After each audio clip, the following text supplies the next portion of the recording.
आ जाएंगे सभी साथी जल्द से जल्द क्लास में। नमस्कार, जय हिंद। कैसे हैं आप सभी लोग? आशा करता हूँ बहुत अच्छे होंगे। चलिए साथियों, आज का सेशन हम लोग स्टार्ट करते हैं। तो आज हम लोग देखेंगे अरस्तु का राज्य या संविधान के वर्गीकरण पर विचार। पिछले सेशन की यदि बात करी जाए तो पिछले सेशन जितने ही हमारे हुए हैं उन सब में हम लोगों ने अरस्तु के भिन्न भिन्न विचारों पर चर्चा की है।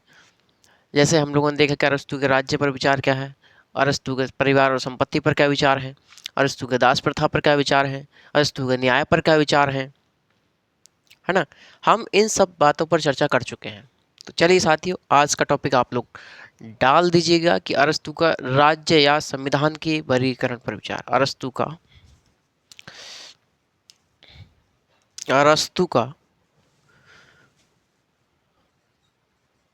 अरस्तु का राज्य या संविधान के वर्गीकरण पर विचार। संविधान के वर्गीकरण पर विचार। चलिए साथियों, तो अरस्तु का राज्य और संविधान के वर्गीकरण पर विचार आज हम लोग देखेंगे साथियों। चलिए मैं आपको बता दूं साथियों, सबसे पहले प्राचीन काल में राज्य या संविधान का वर्गीकरण करने वाले अरस्तु ही थे। तो अरस्तु ने सबसे पहले प्राचीन काल में राज्य या संविधान का वर्गीकरण किया और यही कार्य आधुनिक काल में मैकियावेली के द्वारा किया गया। यही कार्य आधुनिक काल में किसके द्वारा किया गया? तो मैकियावेली के द्वारा किया गया साथियों, मैकियावेली के द्वारा किया गया। और मैं आपको बता दूं कि अरस्तु को संविधानवाद का जनक, संवैधानिक सरकार का जनक या फिर विधि के शासन का जनक कहा जाता है। चलिए साथियों, हम वो लोग लिखते हुए चलेंगे। तो अरस्तु पहले ऐसे विचारक थे, लिखिए साथियों, अरस्तु पहले ऐसे विचारक थे जिन्होंने अरस्तु अरस्तु पहले ऐसे विचारक थे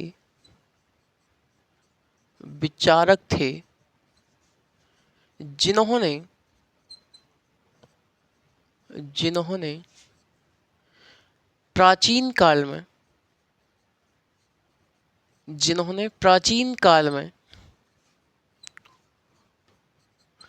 राज्य या संविधान का वर्गीकरण किया। राज्य या संविधान का वर्गीकरण किया। तो अरस्तु पहले ऐसे विचारक थे जिन्होंने प्राचीन काल में राज्य या संविधान का वर्गीकरण किया और यही कार्य आधुनिक काल में यही कार्य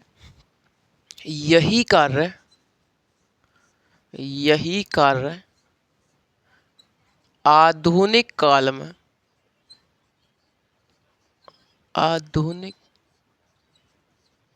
काल में मैकियावेली के द्वारा किया गया।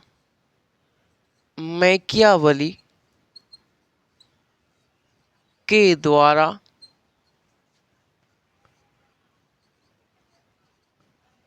किया गया। मैकियावेली के द्वारा किया गया।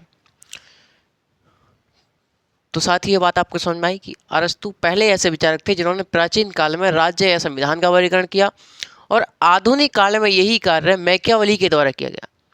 अरस्तु को संविधान वाद का जनक, अरस्तु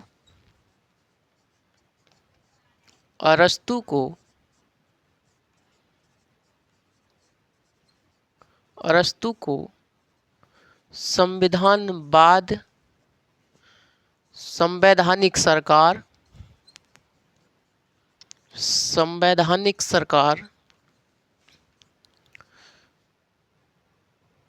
विधि का शासन,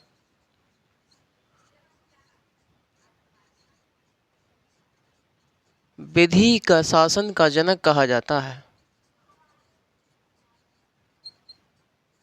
जनक कहा जाता है।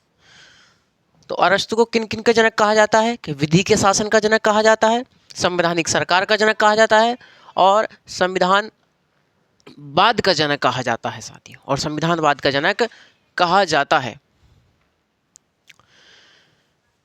और संविधानवाद का जनक कहा जाता है। अरस्तु का मानना है कि राज्य की सर्वोत्तम शक्ति का जो निवास होता है वो संविधान में होता है। तो अरस्तु का मानना है, अरस्तु का मानना है, अरस्तु का मानना है कि राज्य की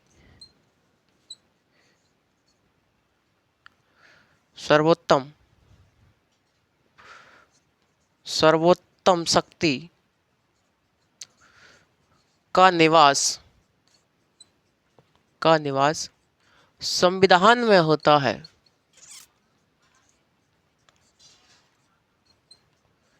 संविधान में होता है, और राज्य के पदों का वर्गीकरण भी संविधान में होता है, और राज्य के पदों का वर्गीकरण भी संविधान में होता है। संविधान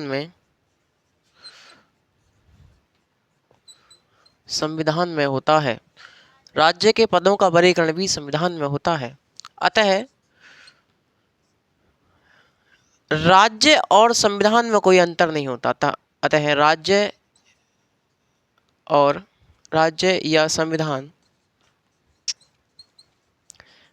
या संविधान में कोई अंतर नहीं होता, कोई अंतर नहीं होता। राज्य या संविधान में कोई अंतर नहीं होता। राज्य का वर्गीकरण ही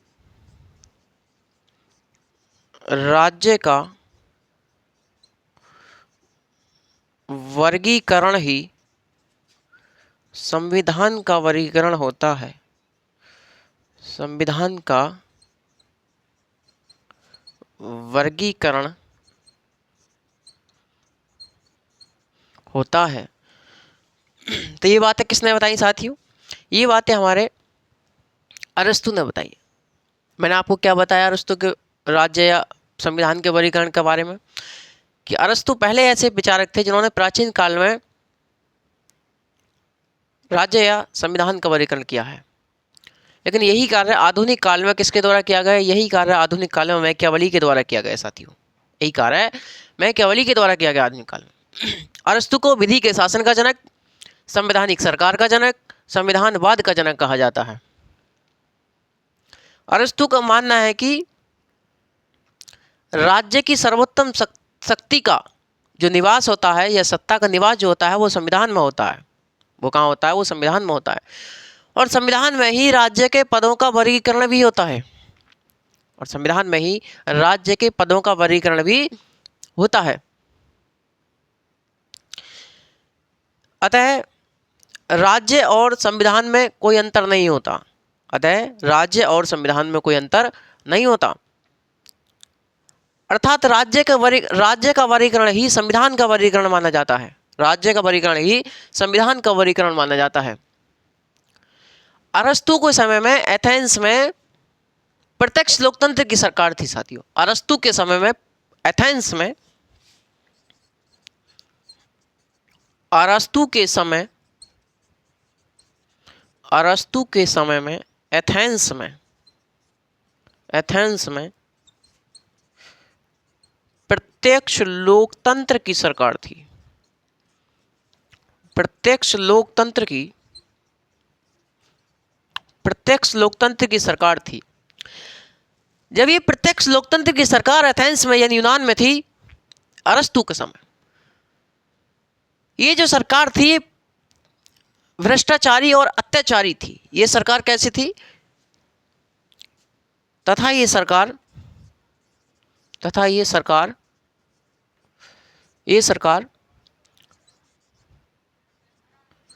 भ्रष्टाचारी और अत्याचारी थी। और कैसी थी? और अत्याचारी थी। ये जो सरकार थी ये समय समय पर बदलती रहती थी। यानी कि जो प्रत्यक्ष लोकतंत्र की सरकार थी, जो भ्रष्टाचारी और अत्याचारी थी, यह समय समय पर बदलती रहती थी साथियों। ये क्या थी? यह सरकार समय समय पर बदलती रहती थी। यह सरकार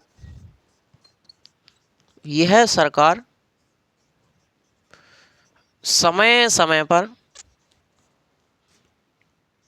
समय पर बदलती रहती थी। यह सरकार समय समय पर बदलती रहती थी, समय समय पर इसमें परिवर्तन होता रहता था।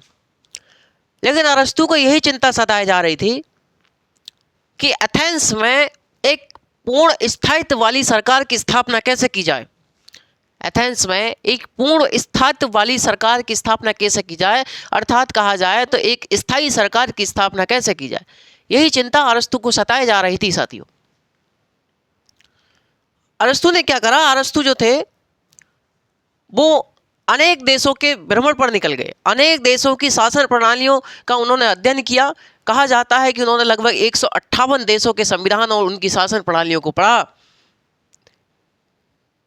क्या कहा जाता है कि उन्होंने 158 देशों के संविधान का अध्ययन किया और उनके शासन प्रणालियों के बारे में जाना। तो अब क्या हो रहा है साथियों? यहां पर यह समय समय पर बदलती रहती थी। अरस्तु को यही चिंता थी, अरस्तु को यह चिंता थी कि एथेंस में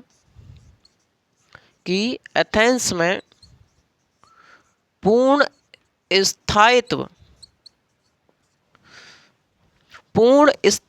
वाली सरकार का गठन कैसे किया जाए। सरकार का गठन कैसे किया जाए।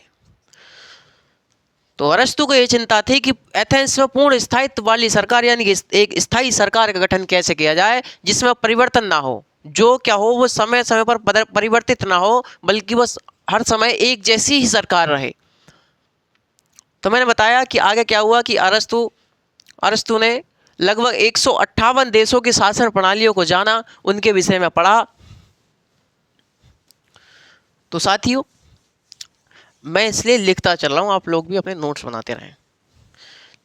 समझाने के लिए ये 10 मिनट का टॉपिक होता है, लेकिन क्या करें आप लोग लिखते चलिएगा, इसलिए 25 से 30 मिनट लग सकते हैं।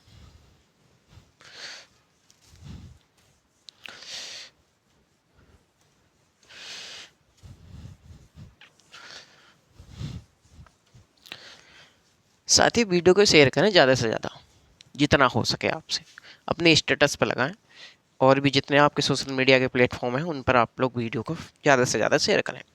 चलिए साथी, तो मैंने आपको बताया कि यही चिंता सताई जा रही थी अरस्तु के लिए। तो अरस्तु ने लगभग 158 देशों की शासन प्रणालियों को जाना। अरस्तु ने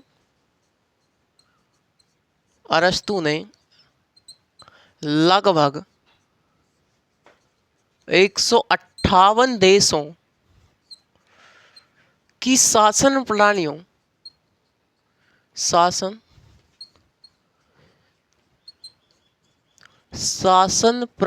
को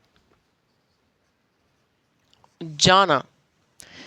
तो जब अरस्तु ने 158 देशों की शासन प्रणालियों को जाना, उनके संविधान को पढ़ा, तो अरस्तु को यह पता चला कि लगभग 3 प्रकार की शासन प्रणालियां विद्यमान है। यहाँ पर क्या है? 3 प्रकार की शासन प्रणालियां विद्यमान है। क्या है भैया? 3 प्रकार की शासन प्रणालियां विद्यमान है। 3 टाइप तीन प्रकार की क्या है, शासन प्रणालियां विद्यमान है। शासन प्रणालियां विद्यमान है, शासन प्रणालियां विद्यमान है या फिर विद्यमान है। तीन प्रकार की शासन प्रणालियां विद्यमान है। इन्होंने बताया है, पहला लोकतंत्र, दूसरा इन्होंने बताया कुलीन तंत्र, कुलीन तंत्र, इन्होंने तीसरा बताया राजतंत्र। क्या बताया इन्होंने, बताया भैया तीसरा होती है राजतंत्र। तो मैंने आपको बताया कि इन्होंने लगभग 158 देशों के संविधान को पढ़ा और क्या करा, उनकी शासन प्रणाली को जाना। इन्होंने पाया कि यहाँ पर क्या है, तीन प्रकार की शासन प्रणालियाँ विद्यमान हैं। कौन कौन सी, लोकतंत्र है और आपका कुलीन तंत्र है, राजतंत्र है। ये जो तीनों शासन प्रणालियाँ हैं, ये जो साथियों तीनों शासन प्रणालियाँ हैं, ये तीनों शासन प्रणालियाँ अपने एक चक्राकार क्रम में चलती रहती हैं। क्या चलती रहती हैं, ये अपने एक चक्राकार क्रम में चलती रहती हैं साथियों। जैसा मान चलिएगा, ये क्या है, ये एक सर्कल में आपको बना रहा हूँ, ये क्या है, ये मान चलिए लोकतंत्र है। क्या है, लोकतंत्र है। ये क्या है, ये कुलीन तंत्र है। ये क्या है साथियों, यह है कुलीन तंत्र है। ठीक है, और ये क्या है, ये राजतंत्र है। ये क्या है, ये राजतंत्र है। तो मैं आपको बता रहा हूँ कि ये जो तीनों प्रकार की शासन प्रणालियाँ थी, लगभग ये एक चक्राकार क्रम में चलती रहती थी। कैसे क्रम में, ये चक्राकार क्रम में चलती रहती थी। चक्राकार क्रम मतलब ये घूमती रहती थी। कभी लोकतंत्र है, अरे कभी लोकतंत्र आएगा तो कभी कुलीन तंत्र आएगा, कभी राजतंत्र आएगा। तो ये तीनों प्रकार की शासन प्रणालियां एक चक्राकार क्रम में घूमती रहती थी। समझ पा रहे हैं साथियों। और मैं आपको बता दूं कि अरस्तु ने प्रत्येक शासन प्रणाली के, ये जो तीनों प्रकार की शासन प्रणालियां हैं, इन तीनों प्रकार की शासन प्रणालियों के बारे में आपको बता दूं मैं कि अरस्तु ने प्रत्येक शासन प्रणाली के दो गुण बताए। क्या बताए, प्रत्येक शासन प्रणाली के दो गुण बताए या फिर दो रूप बताए। प्रत्येक शासन प्रणाली के, प्रत्येक शासन प्रणाली के, प्रत्येक शासन प्रणाली, अरस्तु ने प्रत्येक शासन प्रणाली के दो गुण बताए। क्या बताए साथियों, दो गुण बताए। कौन कौन से दो गुण बताए साथियों, पहला इन्होंने बताया कि एक होता है उत्कृष्ट, एक होता है उत्कृष्ट, एक होता है उत्कृष्ट और दूसरा होता है निकृष्ट, दूसरा होता है निकृष्ट। तो प्रत्येक शासन प्रणाली के इन्होंने क्या बताए, इन्होंने साथियों दो गुण बताए। क्या बताए इन्होंने, दो गुण बताए। मैं आपको बता दूं कि अरस्तु ने शासन प्रणालियों का वर्गीकरण करते समय, अरस्तु ने शासन प्रणालियों का वर्गीकरण करते समय इनके दो आधार सुनिश्चित किए। दो आधार सुनिश्चित किए मतलब दो आधारों पर इनको पहचाना जा सकता है। मैंने आपको बताया कि अरस्तु ने शासन प्रणालियों का वर्गीकरण करते समय इनके दो आधार सुनिश्चित किए, अर्थात इनको दो आधारों पर पहचाना जा सकता है। पहला इन्होंने बताया, मैं आपको बता रहा हूं कि अरस्तु ने शासन प्रणालियों का वर्गीकरण करते समय, वर्गीकरण करते समय दो आधार सुनिश्चित किए। दो आधार कैसे किए, दो आधार सुनिश्चित किए साथियों, सुनिश्चित किए, यानी कि इनको दो आधारों पर पहचाना जा सकता है। नंबर एक इन्होंने बताया कि संख्या, क्या बताया साथियों, संख्या। नंबर एक इन्होंने बताया कि संख्या, यानी कि संख्या के आधार पर हम पहचानेंगे। दूसरा इन्होंने बताया गुण, गुण। और गुण कौन कौन से हैं, गुण दो प्रकार के। हमारे गुण कितने प्रकार के साथियों, दो प्रकार के गुण हैं। कौन कौन से, पहला होता हमारा उत्कृष्ट, दूसरा होता है निकृष्ट, निकृष्ट। दूसरा कौन सा होता है, निकृष्ट। तो मैंने आपको बताया कि दो आधार सुनिश्चित किए। कौन सा? संख्या। संख्या का मतलब होता है कि कितने व्यक्तियों का संख्या, यानी कितने व्यक्तियों की शासन प्रणाली है या फिर कितने व्यक्तियों का समूह है। संख्या का मतलब है कितने व्यक्तियों की, कितने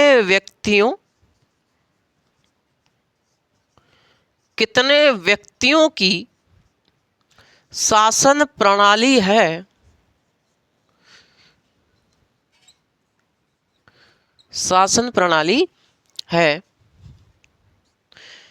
यानी कि कितने व्यक्तियों की शासन प्रणाली या फिर कितने व्यक्तियों का समूह है, समूह।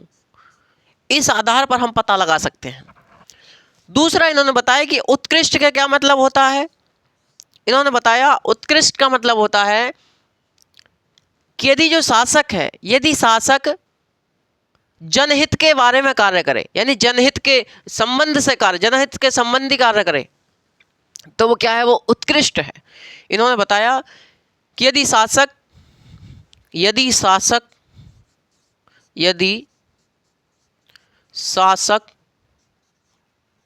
जनहित से संबंधित कार्य करे, जनहित से संबंधित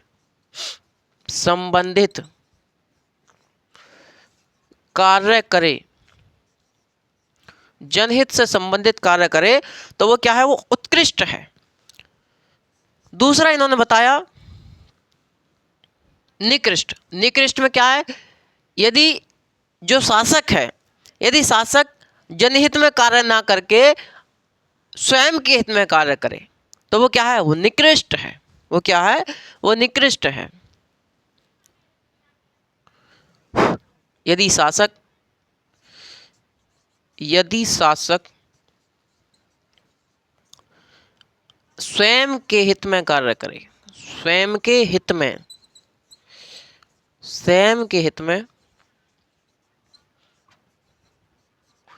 कार्य करे। तो मैं आपको बता दूं, अरस्तु ने शासन प्रणालियों का वर्गीकरण करते समय इनके दो आधार सुनिश्चित किए। कौन कौन से? पहला बताए संख्या। संख्या का मतलब कितने व्यक्तियों की शासन प्रणाली है या फिर कितने व्यक्तियों का समूह है। दूसरा मैंने आपको बताया, इन्होंने गुण बताए। गुण कौन से बताए? उत्कृष्ट और निकृष्ट। उत्कृष्ट का मतलब होता है कि जहाँ शासक जनहित से संबंधित कार्य करे, वो क्या होता है? वो उत्कृष्ट गुण होता है। दूसरा बताया इन्होंने गुण निकृष्ट। निकृष्ट का मतलब क्या होता है?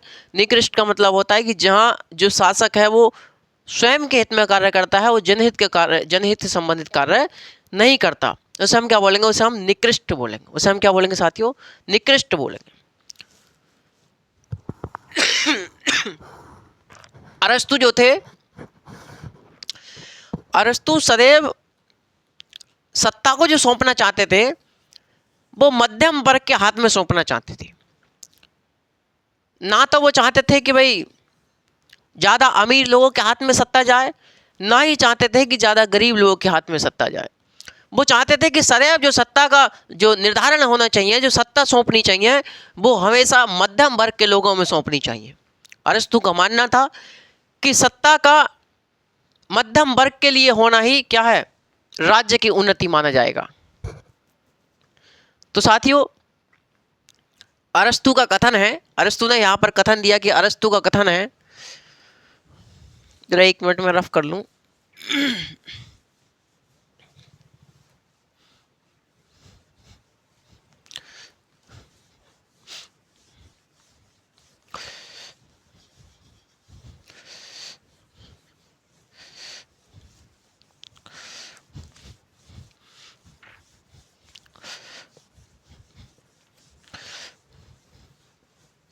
चलिए भाई, तो मैंने आपको बताया कि अरस्तु जो थे वो क्या चाहते थे? वो चाहते थे कि ना तो अमीरों के हाथ में सत्ता जानी चाहिए, ना ही गरीबों के हाथ में सत्ता जानी चाहिए। अरस्तु सदैव मध्यम वर्ग के हाथों में सत्ता सौंपना चाहते थे। अरस्तु का कथन है, अरस्तु का कथन है, अरस्तु का कथन है, अरस्तु का क्या कथन है भैया? तो अरस्तु का कथन है कि यदि सत्ता अमीरों के हाथ में जाती है, यदि सत्ता अमीरों को सौंप दी जाती है, तो निरंकुश हो जाती है। क्या हो जाती है? तो निरंकुश हो जाती है। लेकिन यदि सत्ता गरीबों को सौंपी जाती है, तो भ्रष्टाचारी हो जाती है। तो क्या हो जाती है? तो वह भ्रष्टाचारी हो जाती है। बात सही है भैया। अमीरों के हाथ में सौंपोगे तो वो तो निरंकुश हो जाएंगे, क्योंकि उन्हें तो किसी मतलब है नहीं आम जनता क्या है, वो निरंकुश की तरह कार्य करने लगेंगे। लेकिन यदि सत्ता गरीबों के लिए सौंपी जाती है तो वो क्या करेंगे, वो भ्रष्टाचारी हो जाएंगे, वो सबसे पहले अपना पेट भरेंगे। वो क्या करेंगे, सबसे पहले अपना पेट भरेंगे। तो अरस्तु ने यही तो कथन कहा कि सत्ता यदि अमीरों के हाथ में चली जाती है, अरस्तु का कथन है कि सत्ता यदि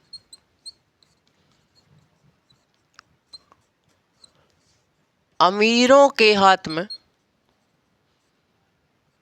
अमीरों के हाथ में जाती है तो वह निरंकुश बन जाती है, निरंकुशता का रूप धारण कर लेती है, रूप धारण कर लेती है। और यदि सत्ता गरीबों के हाथ में जाती है तो वह भ्रष्ट बन जाती है, तो वह भ्रष्ट बन जाती है, तो वह क्या बन जाती है, भ्रष्ट बन जाती है। ये कथन किसका भैया, ये कथन है हमारे अरस्तु का। इसका मतलब यह है कि अरस्तु ने सदैव सत्ता को मध्यम वर्ग के हाथ में सौंपने का समर्थन किया। अरस्तु ने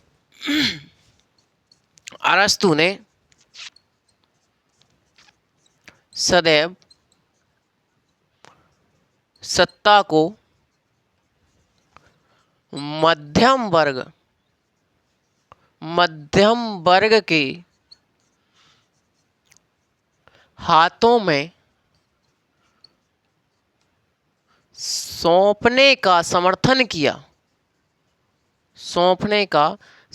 सौंपने का समर्थन किया। तो अरस्तु सदैव सत्ता को मध्यम वर्ग के हाथ में सौंपना चाहते थे, मध्यम वर्ग के हाथ में सौंपना चाहते थे साथियों। कौन, अरस्तु। इसी शासन प्रणाली को स्वर्णिम मध्यमान की संज्ञा दी।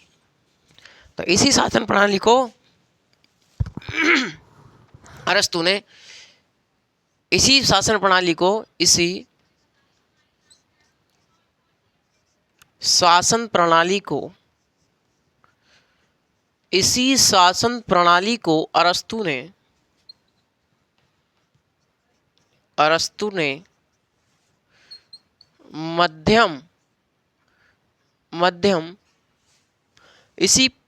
प्रणाली को अरस्तु ने स्वर्णिम मध्यमान, यहां पर लिखिए स्वर्णिम मध्यमान की संज्ञा प्रदान करी या फिर प्रदान की। इसी शासन प्रणाली को अरस्तु ने स्वर्णिम मध्यमान की संज्ञा प्रदान करी साथियों। इसे ही अरस्तु ने क्या कहा, अरस्तु ने इसे संवैधानिक तंत्र कहा, संवैधानिक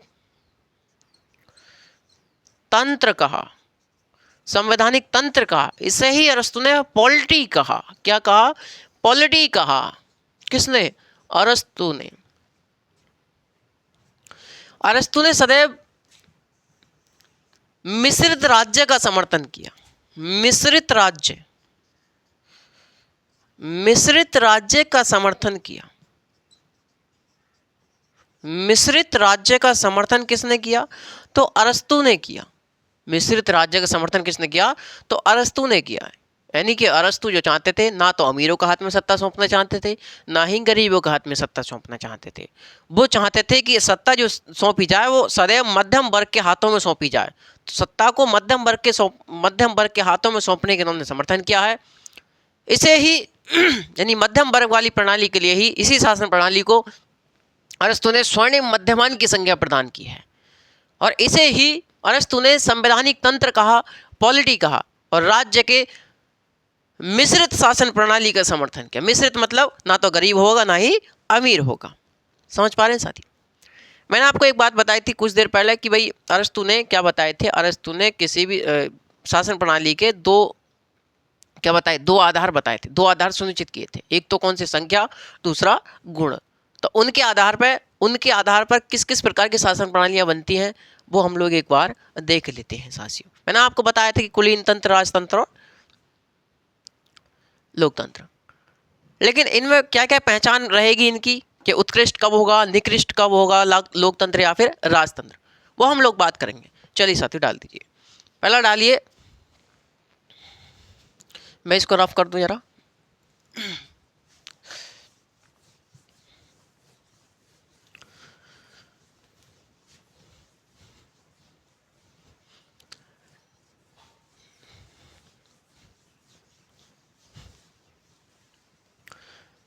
चलिए साथियों, पहला डाल दीजिए आप लोग संख्या।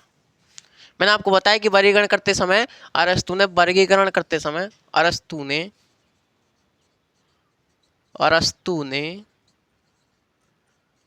शासन प्रणालियों का वर्गीकरण करते समय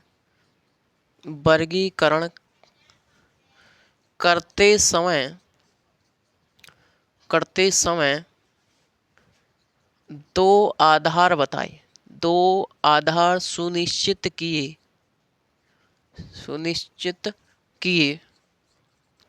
कौन कौन से? पहला मैंने आपको बताया कि क्या होती है, कोई संख्या होती है। क्या होती है भैया? पहला मैंने आपको बताया कि संख्या होती है।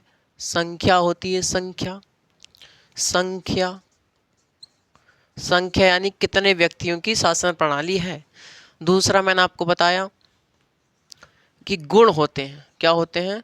गुण होते हैं। गुण क्या होते हैं? गुण होते हैं। और गुण कौन कौन से होते हैं? क्या होते हैं? गुण होते हैं। क्या होते हैं भैया? गुण होते हैं। गुण कौन कौन से? एक तो होता है उत्कृष्ट गुण होता है उत्कृष्ट, और होता है निकृष्ट।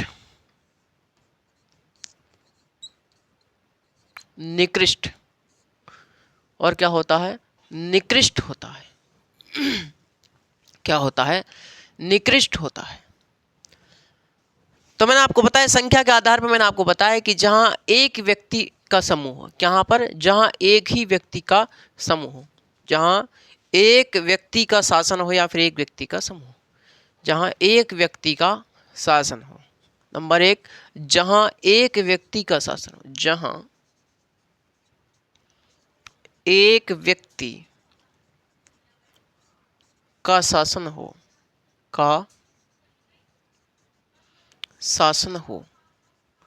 जहां एक व्यक्ति का शासन हो, जहां क्या हो? जहां एक व्यक्ति का शासन हो, तो वहां पर कैसा होगा? वहां पर राजतंत्र होगा। उत्कृष्ट में क्या होगा? यहाँ पर राजतंत्र होगा। क्या होगा यहाँ पर भैया? यहाँ पर राजतंत्र होगा। यहाँ पर होगा, यहाँ पर राजतंत्र होगा। और निकृष्ट में यहाँ पर कहाँ होगा? निकृष्ट में यहाँ पर अतताई तंत्र होगा। क्या होगा? अताई तंत्र। क्या होगा भैया? आतताई तंत्र। इसका क्या बोलेंगे हम? आतताई तंत्र। आतताई तंत्र। मैं आपको बताऊंगा, उत्कृष्ट और निकृष्ट का आप लोग मतलब जान चुके हैं। इसी आधार पर हम लोग इसका क्या कर रहे हैं? वर्गीकरण कर रहे हैं। दूसरा बताया इन्होंने कि जहां क्या हो? जहां पर कुछ व्यक्तियों का समूह शासन हो, यहां पर कुछ व्यक्ति ही शासन में भागीदारी लेते हो, यहां पर कुछ व्यक्तियों का शासन हो। जहां पर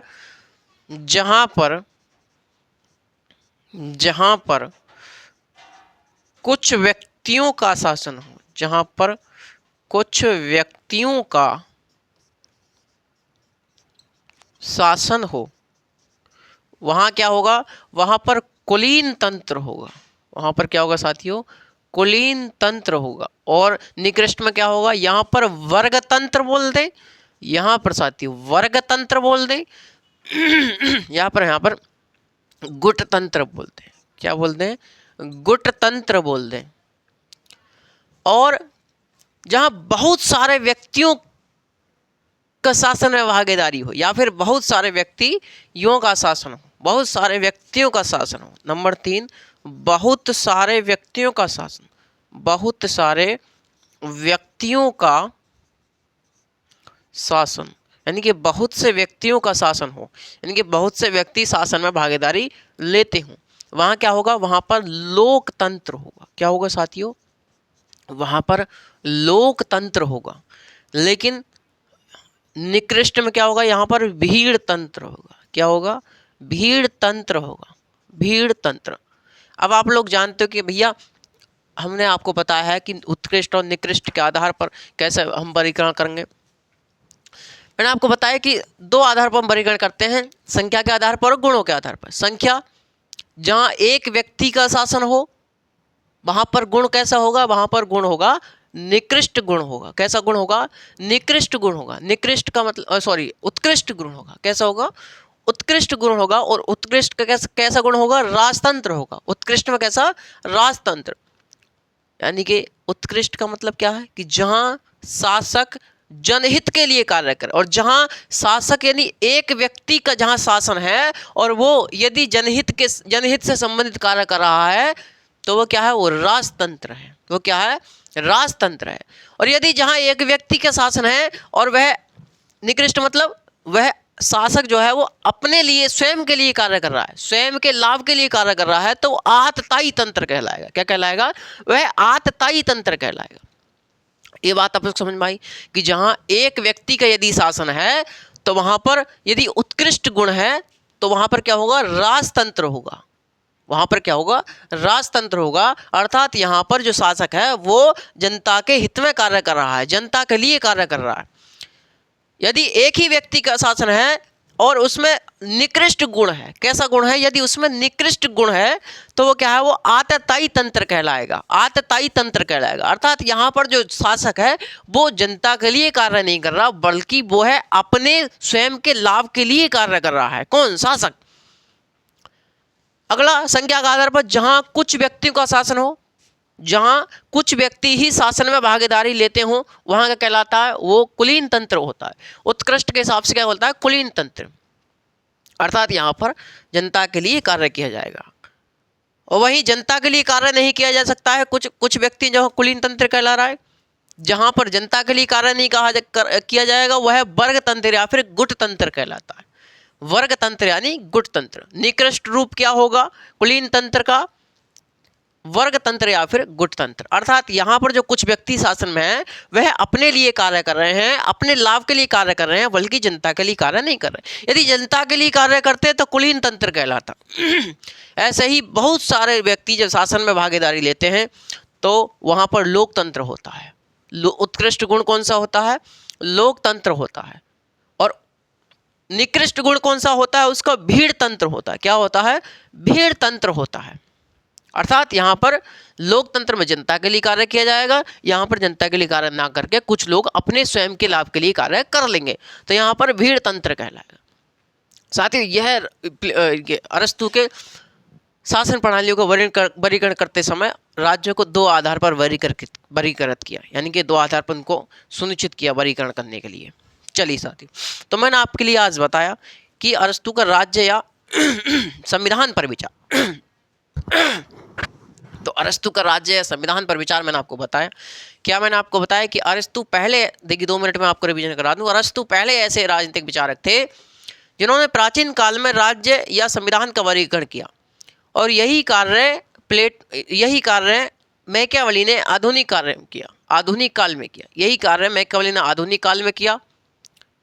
और अरस्तु को विधि का शासन का जनक, संविधानवाद का जनक, संवैधानिक सरकार का जनक कहा जाता है। अरस्तु का मानना है कि राज्य की सर्वोत्तम सत्ता का निवास संविधान में होता है और राज्यों के पदों का वर्गीकरण भी संविधान में होता है।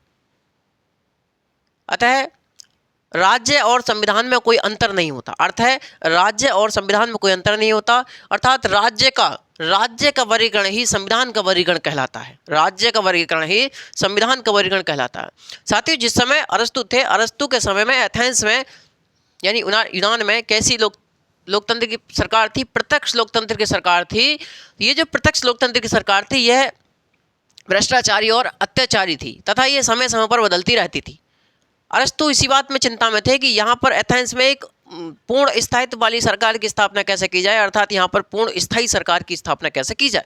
तो अरस्तु यही बात में चिंता में थे, इसी बात की चिंता में थे। तो अरस्तु ने विभिन्न देशों की उन्होंने क्या की, शासन प्रणालियों को जाना, भ्रमण किया, विभिन्न राष्ट्रों का, विभिन्न देशों का अध्ययन किया उन्होंने।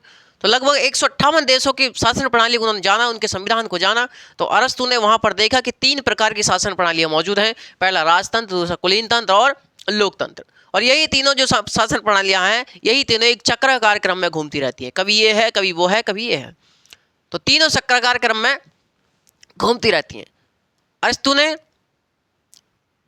ने इन्हीं शासन प्रणालियों के 2 गुण बताए। कौन से बताए? 2 गुण या 2 रूप बताए। एक तो उत्कृष्ट, दूसरा निकृष्ट। मैंने आपको आगे बताया कि अरस्तु ने राज्यों को वर्गीकरण करते